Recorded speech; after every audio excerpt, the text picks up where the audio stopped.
আমাদের দেশ পৃথিবীর একমাত্র দেশ যেখানে আপনি টাকা হাওলাত দিয়ে পাওনা টাকা পাওয়ার জন্য কি কারণে টাকা লাগবে সেটা পাওনাদারকে ব্যাখ্যা করতে হবে। তো আমার সামনে ক্যামেরার অপোজিটে যে ব্যক্তি এখন বসে আছে, সে কিছু লোককে টাকা হাওলাত দিয়েছিল। তো দেওয়ার পরে এখন চাচ্ছে টাকা, পাইতেছে না। তখন সে ওই যে টিকটক আছে না, টিকটকে একটি গান দিয়েছিল, বন্ধু এমনও আছে 50 টাকা হাওলাত নিয়ে 3 মাস ঘুরাইছে। এরকম গান সে টিকটকে করে এটা কি করলো, তাদেরকে শেয়ার দেওয়া শুরু করলো। কারণ এটাও কিন্তু টাকা চাওয়ার নতুন একটি কৌশল।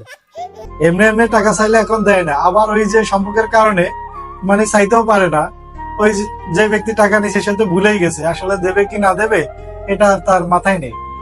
তো এই জন্য মানে পৃথিবীতে একমাত্র দেশ যেটা আমাদের বাংলাদেশ, আপনি যখন টাকা হাওলাত দিবেন তখন তার কাছে টাকা চাইতে গেলে আপনি ভিক্ষুকের মতো চাইতে হবে। অনেক সময় কি জন্য আপনি টাকা লাগবে, আপনার কেন লাগবে সেটাও তার কাছে ব্যাখ্যা করতে হবে।